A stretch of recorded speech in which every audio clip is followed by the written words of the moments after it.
তো নমস্কার বন্ধুরা, welcome to SLS of Raj YouTube channel. তো আজকে আমরা বেসিক্যালি কথা বলবো ইন্ডিয়া এবং নিউজিল্যান্ডের ম্যাচ নিয়ে।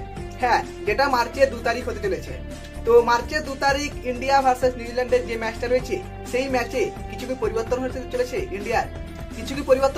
ইন্ডিয়ার, তো সেই নিয়ে আমরা এই ভিডিওতে কথা বলবো। তো ইন্টারেস্টিং একটা ভিডিও হতে চলেছে, লাস্ট পর্যন্ত দেখো। ভালো লাগলে প্লিজ লাইক, কমেন্ট, শেয়ার করে দিও। ওকে, তো বন্ধুরা, আমরা যদি ইন্ডিয়ার প্লেইং 11 নিয়ে কথা বলি, তো আগের ম্যাচে আমরা দেখেছিলাম যে রোহিত শর্মা, শুভমান গিল, বিরাট কোহলি, শ্রেয়াস আয়ার, অক্ষর প্যাটেল, ঠিক আছে, কেএল রাহুল, রবীন্দ্র জাদেজা, কুলদীপ যাদব খেলেছিল, হর্ষিত রানা, ঠিক আছে, আর খেলেছিল কে, মোহাম্মদ শামি।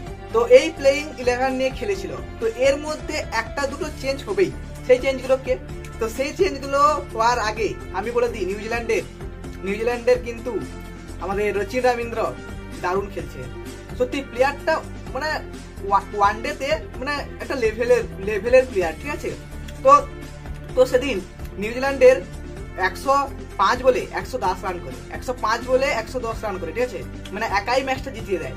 তো দারুণ খেলছে, হ্যাটস অফ রচিন রবীন্দ্র। তো রচিন রবীন্দ্রকে আউট করার জন্য হর্ষিত রানা একমাত্র হিট দ্য ডেক বলা রয়েছে। তো রচিন রবীন্দ্র নিউজিল্যান্ডের হয়ে ভালো খেলছে। হ্যাঁ, ছেলেটার মধ্যে ট্যালেন্ট আছে, ঠিক আছে। ডেবিউ ম্যাচে, আইসিসির ডেবিউ ম্যাচে 100, তার আগে ওডিআই ওয়ার্ল্ড কাপেও 100, মানে ডেবিউ ম্যাচে 100, তার মধ্যে একটা অন্যরকম ব্যাপার রয়েছে। হ্যাঁ, তো গাইজ, যেটা চেঞ্জ হতে চলেছে সেটা হচ্ছে মোহাম্মদ শামিকে রেস্ট নেওয়া উচিত। কারণ ফাইনাল এবং সেমিফাইনালের জন্য মোহাম্মদ শামি একটা গুরুত্বপূর্ণ, একটা ইম্পর্টেন্ট প্লেয়ার। তার যদি কোনো মতে চোট খেয়ে যায়, তাহলে আমরা কিন্তু সেমিফাইনালে আমাদের অবস্থা কিন্তু খারাপ হয়ে যেতে পারে। এই জন্য মোহাম্মদ শামিকে একদিনের রেস্ট দেওয়া উচিত। সেই ম্যাচটাই না খেলে ফাইনাল ম্যাচে একদম বেস্ট খেলানো উচিত থাকে, ঠিক আছে। তো আমার মনে হয় শামির বদলে অর্শদীপ আসবে, ঠিক আছে, শামির বদলে অর্শদীপ আসছে এই ম্যাচে।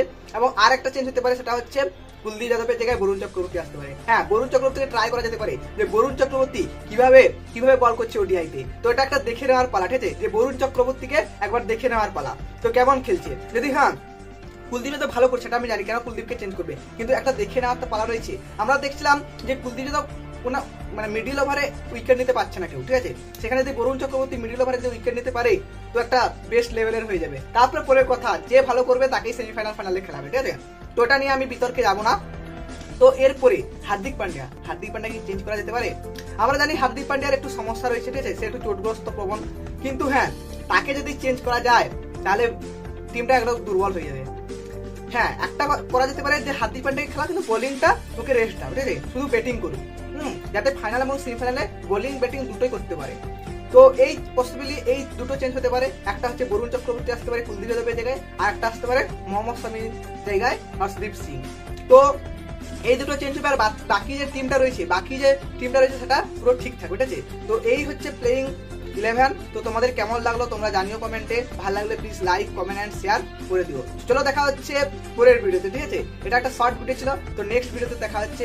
Thank you.